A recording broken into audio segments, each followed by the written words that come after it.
the now U.S. probably is going to start, invading, and the whole thing is going to go down in the next couple of hours. So you have literally a couple of hours to get out of the country. And I was in my pajamas.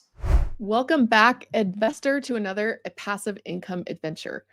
Our guest today is Pasha Maleknia from Techie Real Estate, and you are going to love his story. He has the best stories, but hands down, he's got the best origin story, backstory, reason why he does what he does of anybody I've ever heard. In this episode, we go over why it's so important to have a compelling reason why to get us through the difficult parts of the journey from going from a W-2 employee or a burned out business owner to somebody who is deriving most of their income passively and is able to have more control and freedom over their lives. It gets painted out a lot of times like passive income and we don't have to work, but there's a lot of upfront that has to happen before we get to take a step back, relax, and enjoy the income that we're deriving off of all of our efforts. And Pasha's story really reflects this because of all of the hard work that he's done up front to get educated, to get a great job, then having a life-changing experience that made him want to start investing in real estate and building something that they owned outside of their jobs. And once he reached the point of financial freedom, being able to take a second look, a step back and ask himself, okay, what now? What's next? Where do I go from here? And that's a journey that a lot of us are continually going through. Once we reach a big goal, having to re-examine that and think to ourselves, how am I going to live this next phase of my life? Pasha's story will inspire you to ask yourself those same questions. Even though your journey is going to look a lot different, you'll be able to find similarities in the emotions and the impact that things that happen in our lives have on us. Yeah, asking yourself bigger questions and upgrading to bigger and better problems is really the step that we are going to be looking at on this episode because that's the same journey that we're all going through. So sit back and relax and listen to Pasha's story. I know it's going to have you ask yourself a lot of the same questions that he was asking himself and continues to ask himself on his passive income journey. Pasha, thanks so much for coming on the show. I'm really excited to be interviewing you because we've known each other for, I don't know, a couple of years now. I think we met Yeah. when you were considering investing in one of the projects that we had going in Little Rock, or somebody knew that you were in Arkansas and introduced us, our friend Amy. And so we have just had so many conversations over the last couple of years, getting to know each other better and just being participating in each other's real estate journey. And I'm just really excited to have you tell some of the stories for the audience. That, man, you have the best stories. How about we just jump into it? How about you introduce yourself, give us a little bit of your backstory, and just let us know how you got started in real estate and kind of what brought you to the point that you are at today. Yeah, absolutely. Well, thank you so much, Emma. It's always been a pleasure. It's actually a little bit of a weird story, so just a heads up for your audience, but a little bit of a context. I'm the first generation that actually immigrated to the United States. Before that, I used to live in Europe, and before that, I used to live in Middle East. And one of the things that kind of like I carried with me throughout all of my journey was to be a good student, just get good grades, go to work, and basically work until you're 65, and then take your pension and just have fun. And I mean, I'd never liked it. I always knew that there is something off. I always knew that there is something wrong with it, but I couldn't really, put a finger on it. So it was like, there's something off, but sure, whatever. So I actually got a good job. By good job, I mean I was able to pay the bills and going to work at 9 and leaving at 5, and basically just living like that for a couple of years. And I remember my wife and I were talking about buying a home for ourselves instead of renting. And we decided to always have like enough money in the reserve because 2008 had happened, and I'm talking about like 2015. So we're like, what if there's another crash and we go bankrupt? And you don't want that. And we're like, okay, so we need to be prepared for the worst case scenario, which is going to be 6 months of our expense. I was like, if I have 6 months of my expense, the worst case scenario is that I'm going to be laid off of a job, and 6 months is enough for me to find another job. That was basically the idea behind it. So we started collecting money, and when we hit the 6 months, we were like, okay, we're good to go. And then we started collecting money to buy a house. So basically, probably the worst thing that you can do as an investor to just let the money rot in saving account. But that's what we used to do. Again, employee going there, coming back, having 401k, check your stocks, pennies on the dollar, basically improvement on the stock, and kind of like a tiny world if you ask me now.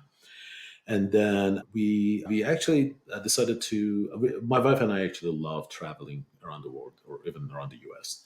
So we had a travel plan to Phoenix, Arizona, and then Grand Canyon. So I had everything planned out, and like we made all the reservation and everything. That was supposed to be our highlight trip of the year. And when we got there, it was night. So in the morning, we woke up. The program would have started from like 2 p.m. So we had a couple of hours to kill. And we're like, okay, what can we do? So we went to like, the tourist section in every hotel. There are like, a bunch of pamphlets. We took out some of them and then we looked into it. And we wanted to decide between going with four wheelers or going with horseback riding. So we decided to go back with horseback riding. And longest story short, we were just like going really chill. And all of a sudden, my wife's horse started going crazy, and then I was like, "Oh shoot!" And I actually bucked and threw her off, and then my horses started, running full speed. I mean, like 40 miles an hour. So all I knew was like I just need to hold it back, and the horses, stops, and she didn't. She actually even went faster. Later on, I realized you shouldn't do that. When the horse is panicking, you actually should do something else. But anyway, so I fell off that horse and I broke my right shoulder and left knee and a couple of other injuries. And so obviously the whole Grand Canyon thing was canceled. And when we were back, my doctor was like, "No, there's no way you can like do anything. You need to like rest for the next 2 months." So we had the short-term disability plan. So I was getting paid for the next 2 months, but I didn't have anything to do. I was like, well, so maybe I just go back home and visit my friends and family after 7, 8 years. Now, very quick, another context that I think your audience need to know is that there are some countries that actually have compulsory military service, like you have to do it. When I was like at the age that I was basically eligible for the, not eligible, I was forced to do that service, I actually left the country and I never went back. So recently they came up with something that's like, hey, if you come over, if you just stay for 2, 3 months, that's okay. Just, pay this much money and that's okay. And you don't have to do this. I was like, okay, cool. That sounds like a perfect plan. So, but there was a fine print underneath of it, which is this is as long as it's like during peacetime. There is no war. Right? So I booked my flight. I went back home. It's a long, long trip. I think it was like 27 hours or something. And then, like, literally the next day, there was a drone attack that killed one of the top officials in the country. And I was like, wait, what? What's going on? So my wife was calling. I was like, that's it. Get back.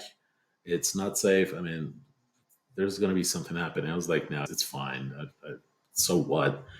And then there were like really big talk between US and my country, and they were like, we're going to go to war if you guys retaliate. And they were like, no, we're going to retaliate. So it was actually getting really like the tension was really high. And there were a lot of discussions about, going to war and all of that. And again, my wife was just keep calling me, was like, dude, you need to get out of there before it's too late. And I was like, there's no way anybody will go to war. I mean, who wants to go to war? That's all right. And then, sure enough, one night, I'm sorry, it's a longer story, but I'm just telling you how I got to start. One night, I think like 1 a.m. or something, I see like my phone is keep calling. Somebody's keep calling me, keep calling me. So I pick it up, and it's my wife, and she's like, "It's done. They're gonna." They're gonna start like they're gonna officially announce the war in the next couple of hours. There's been like a missile attack, and the now U.S. probably is going to start, invading, and the whole thing is going to go down in the next couple of hours. So you have literally a couple of hours to get out of the country. And I was in my pajamas. I was like, oh shoot. So I packed everything into my backpack. I put one pair of underpants, a couple of credit cards, my passport. I didn't even say goodbye to my dad. My mom actually woke up, and I was like, Mom, I have to go. I have to take a taxi. I can explain it to you later. So the closest airport to us were a couple of hours away, because all the airports around like the country was actually shutting down. Like even other countries were like, no commercial flights. I mean, this is going to be war. There's going to be who knows what's going to happen. No commercial, but there was one airport still working. So I was like, okay, I'm going to get to it, and I'm going to get to one of the neighbor countries, and then I'll be good. And I didn't have battery charge. It was like I was so confused with the whole thing, but I was still trying to do it. So I get there. There were just a couple of planes going out, and then I was just like, okay, I'm gonna take the next one. So I sit in the airplane, and I was pulling out the phone that didn't have enough battery charge to contact my wife and just check the news and see what's going on. And it really hit me right there, because I was just seeing like a video footage of a plane that was shot down by two missiles, and it was the couple of planes before me, I guess. leaving the same airport, same direction, two missiles attacked, and 176 people died right on spot. And I was like, oh crap. And now I'm actually in the next plane going through the exact same route from the exact same airport. And I'm like, I don't know what is in there, but there is something shooting down the planes. If I stay, I'm going to be vulnerable to getting drafted. And if I go, I mean, there's a chance that I might not make it. And I had to make a quick decision of what I'm going to do in the next 5, 10 minutes. And I remember I had 8% battery charge because I exactly remember that number. Because it was okay, I have 5 minutes, 10 minutes, and I have 8% battery charge. What am I going to do? And it could be my last minutes. What is the best thing that I can do? So I was like, screw this. I'm gonna go with the plan. I'm gonna take my chances, but I need to send a message to my wife. Now, remind you that she was already full of stress, right? So I scheduled an email for 2 weeks. I was like, 2 weeks is enough. If something happens, I think after 2 weeks, she might actually go back and start checking her email. And if I make pass of it, I can just cancel that email. So I was basically in charge of all of our finances, everything. So I was like, okay, here's the username and password to our bank. Here's the access to our digital wallet. Here's the access to our 401k. Like I just wanted to make sure that she has access to all of these, right? Obviously, I told her how much I love her, but after that, it's actually a very stupid email. It's like, honey, I love you. Here are like the credentials to the bank, like this information. So I scheduled the email, and I remember like a couple of minutes later, like the phone died, and I was like, okay, at least I got took care of it. And then I started thinking, if really this is what's happening, all I'm leaving behind is like 5, 6 months of living expense. That's it. That's all I'm leaving behind. And it hit me right there, Emma. It was just like a moment that it was a big facepalm. I was like, I always had this assumption that I'm going to live forever and I have eternity and I have infinite amount of time that I can trade in with my employer and get money for it. Guess what? That's not true. Nobody promised you your next minute. And if you really care about who's going to basically take care of your family after you, having the best W-2 job really does nothing. As my life insurance, by the way, wouldn't cover that incident. So some of my friends were like, "Oh, you just that's why you have life insurance." No, not really. And then I was like, I felt like I needed to. I always wanted to be an entrepreneur. I always wanted, but I was waiting for the right moment. I was like, well, let me get this promotion. Let me just pass through this year. I'm gonna start my own business. But at that time, I really felt that I needed to have a box. I didn't know what that box should look like. I didn't know but I needed to know that there is a box that will be there that will generate money and wealth for me, regardless of whether I'm there or not. So when I'm not there, that box is still generating money for people that I love. And I felt so stupid that I didn't see this. It's called golden handcuff of employment, is that they take away your prime time because every person has a prime time. I would say probably between your 20 to I would say 50 years old, but even like between 30 to 40 is your really golden time. And I was wasting my prime time to make someone else's box bigger instead of building my own box. And Yeah. I was so furious with myself that I didn't see this. That was the true cost of employment. It wasn't the 401k being 15% or 18%. That has nothing to do with it. I didn't build my box, and the opportunity cost was immeasurable. So I was like, oh boy, I hate it. So I was like, okay, if I pass through this, I'm gonna do something about it. And well, obviously we did. It was a misfire of a missile, whatever it was, and unfortunately, a lot of people died. I mean, that's a very sad catastrophe event, but it had a huge impact on me. When I got off of that plane, it was like I was a different person. And I was like, okay, I need to do something about it. So I remember I came back home and I was like looking into multiple different things. Back then, I was actually a senior data scientist in analyzing data for real estate department for my company. I was like, okay, maybe real estate. And then I saw one of my friends actually doing flipping and he was doing Burr. I was like, dude, when did you become so rich to buy like 25 homes? I didn't. And he was like, dude, I just did Burr. And because he texted it, I was reading it BRRR for a couple of months. I didn't even know how to read it. And then I was introduced with bigger pockets. And then I started, buying all of these books and everything. And then one day, Amy actually posted something. It was like, hey, if anybody has any question, I knew nothing about real estate. I was just reading all of these books. I was confused as ever, but it was like, whatever, I need to do something. I need to build a box, right? And Amy actually was really nice. Talked to her. I was like, hey, I just want to start in real estate. I have no idea how to do it. And I was like, well, where are you at? And it was Arkansas. I was like, well, I know a good friend of mine that does that. And then she introduced me to you. And then, quite honestly, I think you had a huge impact on my real estate journey because you've been really kind to tell me, hey, look, this is not where you want to focus. This is where you want to focus. Like, go read these and that. And I remember even like, bothering you like, hey, because we started like, going out there and starting buying deals and everything. But it was a huge, huge impact on my life. And I would say to a lot of people that when you get your why straight out, then everything will just fall into place. So I knew that I wanted to build my box. And I remember that it was right around COVID, like when all of this was happening, then the COVID was, brewing up. So I was like, okay, so apparently we need to buy a home that needs to be fixed up. And I will go there, I fix it up myself, and it's gonna go, it's the value is gonna go up, and then I will cash out refi and I will do the next one. And I didn't even know there's like an off market. I thought everything needs to be on Zillow. I didn't know even like what was MLS. I was just checking Zillow. Weird and funny at the same time. And I remember a lot of my friends were like, this is COVID, don't do it. I was like, I don't care. I want to build my box. And truth to be told, I'm going to tell you the numbers on this. Like we found a duplex. And when we were buying it, my friend, like one of my friends actually came to my door one night. I was like, I can't think of not coming here, not telling you this. Stop doing it. You're committing to a big purchase. World is going to go upside down and you're going to go broke. It was like, I don't care. I need to build a box. I can't wait. I know that I can't. I need to build it. I don't know when it's going to be the next time. I already had my call.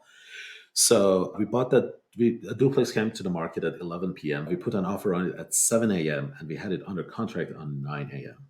I actually had a contingency of, hey, I want you to sign it in the next 2 hours. I'm going to offer you more, but I want you to tell me in the next 2 hours because the market was like really weird. I didn't want to take a risk.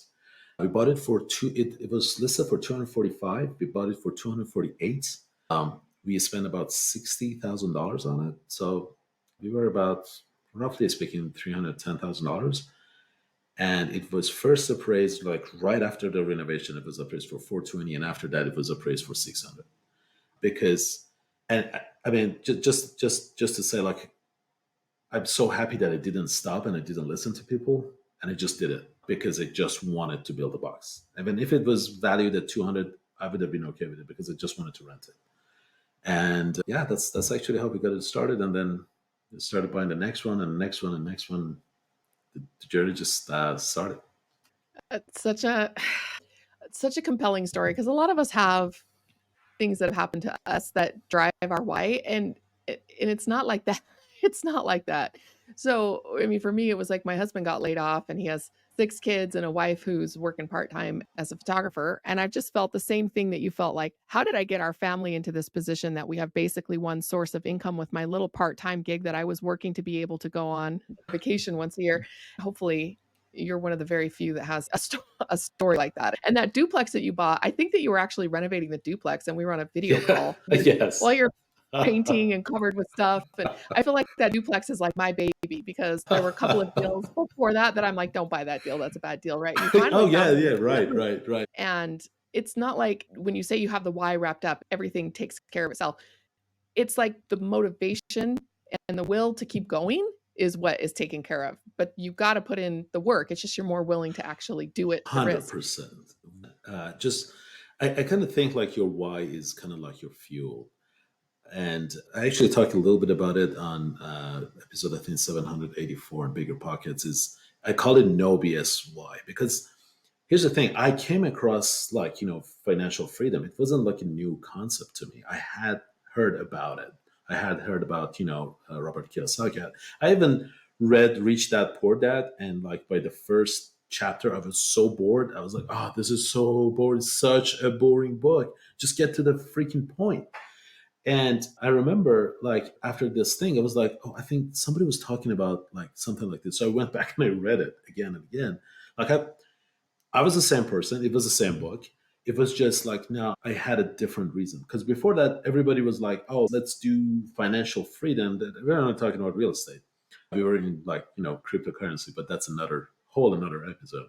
But it was more of do this so that you don't have to do your job. But I still love my job. I love analyzing data. I love programming. I love building systems. I never wanted really to like quit my job, if that makes sense. I want to do it. I want to have a freedom on it, sure. But my wife was not that. My wife was the box, and that's the reason I'm saying. I mean, I lived a couple of years with that wife. I thought I should do something to get rid of my job, but because it was just not, origin and true to me, it was basically just a copy from what people were saying. It was just not working for me. So now when we had this why, I can tell you, I mean, it now I say that we bought a duplex in August. All of this happened, in January. So like about 8 months later, we actually had a property under contract. But for that whole like 7 months, actually, thank you so much for reminding me. Like we were on the market, like we were on Zillow. Again, we didn't know where else to look, but we were just like looking all over like MLS and Zillow, and we were analyzing maybe 100 different deals before getting there. But we did this relentlessly because we had a why. Like main previous year, I would have not done that. The first or second one, I was like, this is too much. Screw that, right? But because I just had this very good reason for this, I just kept going. So you're 100% right. I believe a good no BS why that is really tailored to you, and it could be a very selfish reason. It could be, hey, I want to have my own yacht. For that, I'm going to do anything. I want to live in Italy and sip my wine, and I just want to look at the sunset. That's 100% fine. I don't give a crap about my kids. I want to actually have a good. That's 100% right. It needs to be your why because you need to be the one who works for it. That needs to be your fuel, right? But get that fuel and just grab onto it, and it will give you a lot of motivation to do a lot of things. It has to work. It has to be compelling enough, and whatever that compelling reason, I'm not gonna argue with it. I remember one time I had just had a baby, and we were visiting, my husband's grandma, and she was commenting on how much weight I had lost, and I said, "Well, we're going to 2 family reunions this summer for his side of the family and my side of the family, and I was not gonna go up there and look like that in front of my sisters and my sister-in-laws," and she said, well, that's not a very good reason to lose weight. You should do it because you want to be healthy. And I said, well, if vanity works, then I'm using vanity. And we're not going to argue about the reasoning. Maybe you're embarrassed to share it because maybe it's selfish or vanity or ego or whatever. But what comes out of that?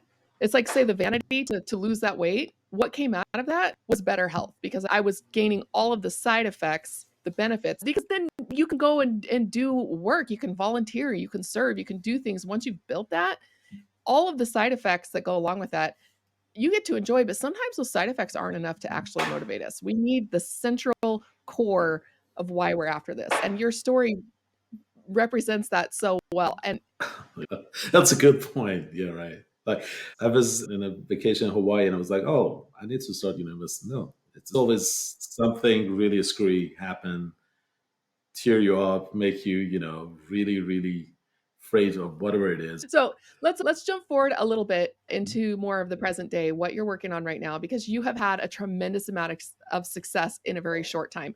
You recently got finally I say finally, like it's been years you've been working on this. It's been a matter of what, 2 years? And you have your first commercial property under Correct. contract. And Yes. congratulations. Thank you. Tell us about going, what where you are right now, what's your portfolio look like at this moment, and Mhm. your business that you're doing at Techie Real Estate, and catch us up to the present day. Yeah, absolutely. So naturally, we started with residential real estate, duplexes, triplexes, even single family homes, and it was like at the beginning, like the first two, three, we were doing everything, renovation, and well, actually, we didn't do the renovation after the first one. That was a good lesson, but like after we were managing tenants and all of that, and I was like, well, wait a minute, this is like a business that's going to scale like crazy. I need to have my systems in place. Now, I spent my last 15 years building softwares and systems for big corporations. So I actually had the background there. So I started building my own system the way that I wanted because we tried to hire like property managers. I didn't like the way that they were operating. And we tried to, hire agents to find us deals. I didn't like the way that they were trying to find deals. So I just built these different pillars of systems for finding deals, finding, sources of financial support or basically funding those deals, another system for basically property management. And I started combining those. And again, we all started with that 6 months of expense. And then we just started buying properties after properties. Now, to a lot of people, that might not be like such a big, huge success, but I liked it, honestly. So right now we had about like 38 units under contract. We started selling some of them, we hold some of them. So now we have about 20, but these are all like, less than 4 units residentials. And then we were like, okay, so now we have enough cash flow to, like, if we both stop working, we should be able to, use that money. By the way, after this thing, my wife has started her own journey, and now she's actually the breadwinner of the family. So she always says, hey, when you say this story, everybody thinks that, I'm incapable of, taking care of myself. I'm like, honey, you're 100% right. So I just want to say on this podcast, she is a very strong woman, and she's actually paying for the house expenses and everything. So anyway, going back, we are like, okay, we feel like we have a really good system in place for our operation. I actually shared this on my Instagram page, Take Your Real Estate, and that's one of the businesses that we do. But is to basically just provide these resources to people. But this one was like, okay, if we can actually do it, if you're a good operator and we're not afraid of getting our hands dirty and basically making sure that the residential business is running smoothly without us being involved and without us needing to hire a property manager, why don't we go big? So we started looking into like bigger residential multi-family homes, and we looked into, I was like, okay, we need to go up lower than 20 units just for the sake of it. And then, like, so crazy, like how I found this person. Because I was telling everybody, like, hey, do you have an apartment complex to sell? And people were looking at me like, are you crazy? Like, I'm renting. I was like, okay, sorry. Like, I'm not even kidding. Like, if I was engaging with you in a conversation, I was like, hey, by the way, do you have anything to sell? And so, like, what do you mean? I was like, any property to sell, any specific apartment complex? And again, they were like, okay, this guy is crazy. No, I don't. And like, if I was meeting with somebody from Market Facebook Place, sometimes we sell stuff. I usually don't do it, but this time I was the person who was going there to actually give the good to the person. I really wanted to shake them off. I was like, I don't want to go to a storage unit to give them something. But this couple seemed really lovely. They show up and we engaged in conversation, and it was like, by the way, you what line of business you guys are in? And they actually have a very good retail store, but they also have an apartment complex. And I was like, I'm in market to buy an apartment complex. And they're like, really? Because we want to sell it. I was like, okay, what's wrong with it that you want to sell it? They're like, nothing. Our friend wanted to buy it, and then the bank backed out, and we don't have it on the market, but do you want to sell it? Do you want to buy it? I was like, sure. And they're like, well, we're going to pay you this much.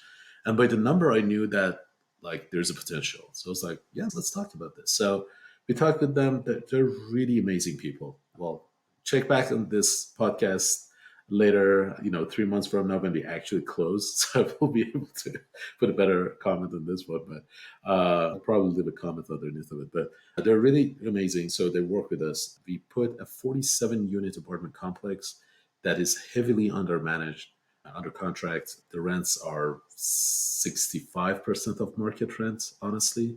They've been so neglected. But the funny part is, like, the roof has been replaced 2 years ago. It's all in slab, it's all in bricks, it's all one level. And we're like, oh, it seems like there are a lot of potentials in there. So we did the numbers. I actually even showed it to you to make sure that there's a potential. Actually, I didn't tell you this. I made them. I made them to agree to do a seller carryback on some part of the down payment, which is actually helping us a lot at 5% interest rate. So that actually gives us even more cash to play with. And this is our journey of starting in commercial real estate. I know that the interest rates are going up. I know that commercial real estate is probably going to be a very red sea probably for the next couple of years. I mean, who knows? There's going to be a lot of sharks. There's going to be a lot of big loans coming due. So there's going to be a lot of blood in the water. But guess what? I'm following my same instinct that I did when I bought my first duplex. I know that I need to buy this box. I just look at it. If the numbers work, I don't care about the market. I really don't. Because it can take any turn at any moment, and then all of a sudden your demand and supply go reverse and belly up. And I just don't want to. I'm not that anxious to do it. And the price and everything is something that we can handle. Worst case scenario, we calculated the worst case scenario. We calculated the medium and the best case scenario. And if we can handle the worst case scenario, I believe we should be good. So that's going to be our first commercial real estate taking action. Hopefully, more to come. Yeah, I've been bugging you about it for a while, and I think what makes this property work, because I don't love the numbers, and when we went over this property together, I said the thing that's really going to make the difference here is because I know you and I know you're going to put in the work because you're close enough to the property and you're hands-on enough in what you're doing that this property, I think the numbers work on paper, but I think this type of property is very difficult to manage because Mm, it's a little bit, it's going to need some babysitting with the tenants to get everybody to 100%. pay rent that time. And 100%. so if you can do that, then it's going to work. But the problem that most people have is when they're trying to get into commercial real estate is they're buying kind of low end properties that are more affordable that they can either buy by themselves or they don't have to raise very much money from investors. And those are usually the most difficult properties to manage. And you'll see mostly beginners are doing that because once you get a little bit more experience and you can raise investor capital and you have great systems and you just don't want to be that hands on anymore. You want to be a little bit more passive, even though you're an owner operator, just not as down in the trenches.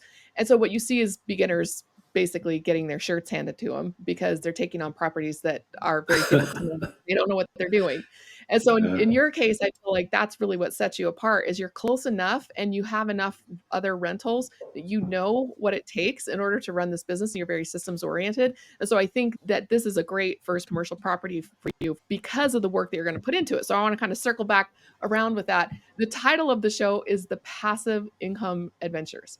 mm, And what I find a lot of times with our guests is that they're somewhere still on the building phase of that, building an active business, running an active business, and you're spending a lot of time. You're working full time, your wife is working full time, and you've got the real estate business on one side, and then you've got the techie real estate on the other side. And so I want to just take a little glimpse into the future here because you're to the point now where you're technically financially free. You could leave your jobs and you could live off the cash flow, yet you are not planning to do that because you want to build more. So we left the second that we were financially free, that our passive income could pay our bills. We left, quit the job, no more W 2, and things are tight, right? So I think that you're probably smarter than we are to stay working a little bit longer so that you can build that up. So bring me forward into the future of what your journey is looking like and how your plan is to go from super hands-on in the trenches now that you're hitting your stride and you're growing. What are you aiming for now?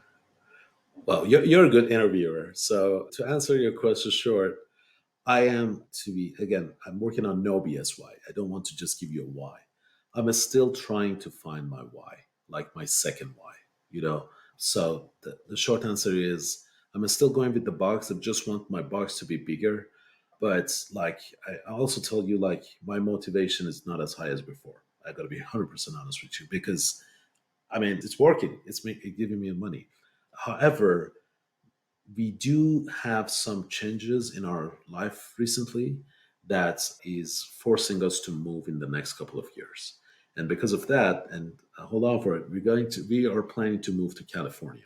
A lot of people are like, wait, why are you doing that? I was like, that's the place that we want to go, South California specifically, because I want to make sure that we spend all of our time outdoors because we love going outdoor, we love, hiking and all of that, and I just don't want to be in a place that I have to waste half time of the year just because the weather is too hot or too cold. And I think I know it's a very stupid why, but that's actually one of the pillars of what I want to do. And if I want to go to California, now this box is not good enough to do that. So we were like, okay, if we buy something like this, as of now, we're really passive again because my virtual assistants are taking care of everything. But if we want to do this, I don't know how to operate it. So first, I need to go there and learn how to do this. It's really similar to that duplex. Like you're gonna come out with like a lot of paints all over our face, and I'm not obviously I'm not going to do all of those, but I'm saying like going in there and understanding what things are broken and building a system to fix it. And now I have a system out of this deal. It's not just the property. I also have a system that I can go to the next deal and just customize it a little bit, and now I'm going to have it more passive, and it's going to get more and more passive.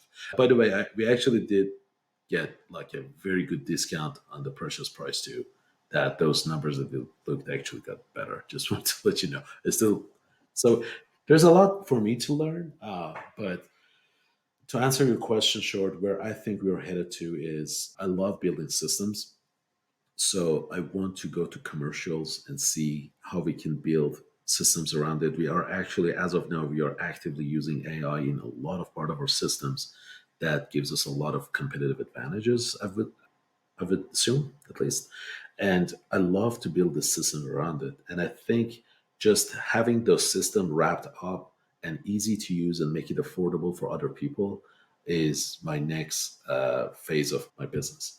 Because again, real estate wise, it's going to be amazing. But I think passion wise, I'm really tied into sharing the product that I built, like my systems, and just share it with others and basically even teach other people. And that's exactly what I do on, sorry to self promote myself, but like on my Instagram page, I mean, you'll see like I'll share everything I know because I just like it. When I see somebody sends me a message, it's like, hey man, thank you so much. Like I did this and this, and now I have this property under contract, or did this and this, and now my cash flow improved by 20%. It feels great because you know that now you're impacting other people's life for better. And I believe in future we're going to be in a state that one, we will probably be in California. Our properties are going to be more passively, and we'll have a systems that we would be able to share with other people, and we will impact a lot of lives for good. At least that's our goal. So the way that you've been able to take that work optional, like we could quit our jobs, we're choosing not to, we want to keep growing, we have new goals. It sounds like even though you say you're less motivated than you were before, you're probably I don't know if motivation is the right word, maybe less driven. Let's get up in Mhm. the morning, think about nothing else, be working on this all day long. But your motivation, you're still growing, you're still going, and you're making some huge strides. You probably just don't feel the fire burning under you anymore because the crisis has been averted. And now you get to move on to the next phase of, okay, what do I want my life to look like? And I love how you use the word passion, like the passion project, because you don't have to keep building your business. You don't even have to keep working your W-2s. You could just kind of stop what you're doing and maintain your current lifestyle. That's most Mhm. people's definition of retirement. Like we retired, but a lower lifestyle than we were living before. Does that really count? I mean, it's an opportunity for you to really take a deep look and say, why am I doing what I'm doing? Do I love it? Do I not? And how do Mhm. I feel about it? And how has that changed your attitude about getting up, going to work every day, whether it's at your W 2, in your real estate business, or in your systems business? I think a lot because you always need to ask that question. Nushin, my wife, and I try to get together every 3 months. We actually have an official meeting, like we take notes and everything. We're like, okay, what are we doing? Why are we doing? And if we're doing this, should we do a better job? So we do like the Wheel of Life. I don't know if you've heard of it or not. It's actually a really interesting exercise. Helps us a lot. Like each one of us actually do that, and then we does that, and then we compare this, and then we're like, oh wait, you think we are here with our like health, and I think we're here. Okay, there's a disconnect here. So it really helps us as a even as a, I would say like the passion should be even for couples should be like a good intersection of the passion is going to work, because if you're passionate and your spouse isn't, you're going to have a lot of issues. But just going back and looking into it and reevaluating it actually allowed us to build a lot of good habits. Like health wise, we made a lot of good progress. And then we were like, okay, financially, we really think we should go to this point, and then after that, we should do like completely something crazy. Like go to East Asia and just live there for 2 years. Just we can. I mean, let's enjoy the ride. I mean, and then we were like, yeah, cool. Let's do this project. Let's see how it goes. And if it's good, then maybe we don't do the next one. We go there, just spend 2 years, and then come back. Like pretty much similar to your hiking all throughout, like the West. And it gives us a lot of clarity, I would say. But it's just a matter of like life is a continuous journey. It's always about having the balances in all of your aspects of life, right? And a lot of people think, okay, I will get to the fire financial independence and retiring early and good. Like there's going to be rainbows and unicorns everywhere. And I gotta say, yes, there's gonna be rainbows. I'm not gonna lie. Like, it's good. I'm happy that I did this compared to, like, my lifestyle is better. My mental health is better. I feel much, much better because I actually switched to a job in my company to a very less stressed job. Like, there are these aspects too that I want to cover. It's not like that I love to be stressed and, get hammered on. No, I don't like that. It's just like I'm getting paid less, but that's exactly what I want to do. And all of this is thanks to all of the things that we did and all of the hardship that we did through the last couple of years. So it's really good. You will feel good when you get to this point. If you're already there, you already know that you feel good. But the thing is, we actually have a very famous poet that has this poem that says, "We are waves, and if we stop, we are not there anymore." And I think I butchered it in translation, but I hope I actually transferred the meaning behind it, is that we need to be active. You need to go on, and if you don't, that's fine. And if you like it, that's fine. But usually, you want to go on, and that's what gives us like motivation to go forward. And you're 100% right. It's not as like a big fire that I had like a couple of years ago, but it's something that gives us a lot of clarity in where we want to go and where we're headed to. So hopefully we're going to have a longer and happier life. And for that, we definitely need finance, we definitely need healthcare, and but health wise, we want to be in a good position, and we also want to be in a position that we're just happy. And this is I'm sorry, I know I'm going off the rail a little bit. I just want to share this with everybody, is that there is a second rat race too. You don't want to leave the first rat race to just get into the second rat race and just collect properties now. Good. You made it. You made a lot of money. But guess what? You're still in the second rat race. You couldn't get out of it. So we're trying to make sure that we don't get caught in the second one and be kind of like living spirit or something like this. So that's our goal, and that's what gives us a little clarity on where we're headed to. It's actually the same insight that my husband had when I was urging him to quit his job, and I said, "Hey, you can come work in my real estate business, and it could be our business." And he said, "I don't want to just trade my job for your job. If I leave my job, then we're just in the same position that we were before, and where we're both getting up working all the time would be the same." And so I love the term that you kind of coined, the second rat race, because first you have to get out of building someone else's dream, but then you're building your own dream, which eventually does feel like a rat race. And then you have to think, how do I get out of the second rat race and just be able to bless other people's lives, bless our lives, bless our families' lives?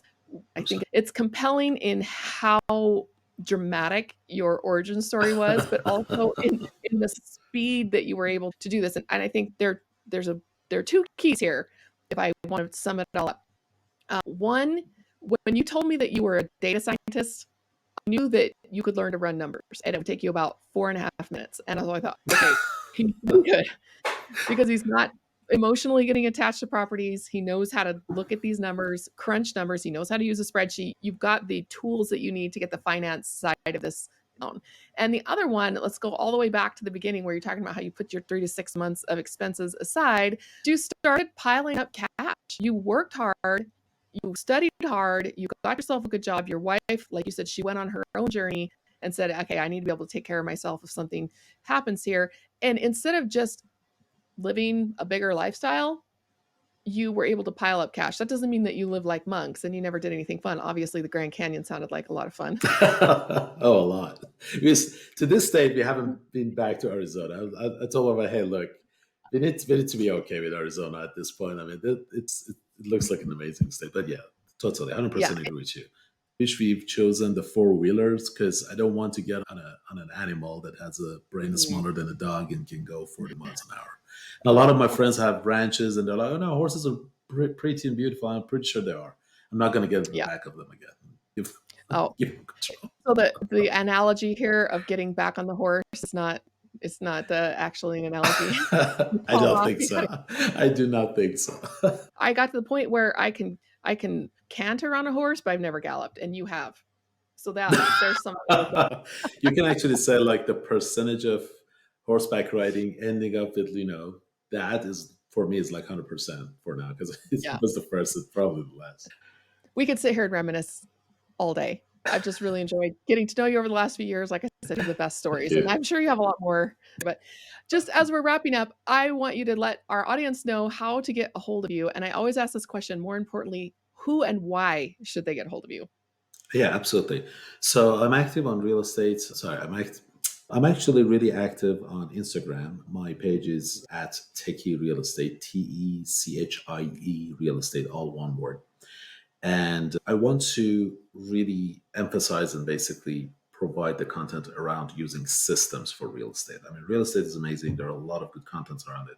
I want to be basically the center point of software, tech stacks, and basically processes and systems around real estate. If this is something that you would like, and if this is something that resonates with you, feel free to reach out to me. I absolutely would love to be connected to you. And if real estate in general is something that you like, obviously I would love to hang out with you more. But I'm more of a number guy, more of a system guy, more of a let's put everything into a checkbox and make sure everything is basically down to the processes and systematized. So I hope I answered your question. Oh, that's awesome. I think that the more systems driven you are on the asset management, the more passive you actually get to be. And so True. most people want it to be passive, but they're actually sleeping. And you can't be a sleepy landlord and have this be successful. So it's like you got to show up, you have to systematize. So thank you for sharing that with me. Everybody go check him out. He has some amazing content. Go listen to his other podcast interviews. We'll link some of those in the show notes and just get to know him. Like I said, he has really benefited my life. So thank you so much for being on the show, Pasha. It's really been a pleasure. Thank you so much. I'm really, really happy to be here. What an amazing journey that Pasha has been on, not only in his background and the story of where he got to where he's going, and the terrifying experience, near death experience, and the decisions that he had to make. And he can draw back on those to power him through the difficult times ahead. So just asking yourself, like, what's my why? What's my reason for doing this? Why am I attracted to a show called The Passive Income Adventures? Is it because I just want the quickest path to be able to sit on a beach in Mexico? Or is it about finding something really meaningful in life and working hard towards that so that we can then enjoy? There's got to be some sort of a payoff eventually, but I hope with the stories that we're sharing, you understand that it's not all about just relaxing, retiring early. It's about building something and it's about having more control over your life so that then you can go out and help others gain more control over their lives. As always, if you want to get in touch with me, just check out my website at highrise.group/contact10. We have finally launched our private equity and debt fund, and we'll be talking a lot more about that on future episodes.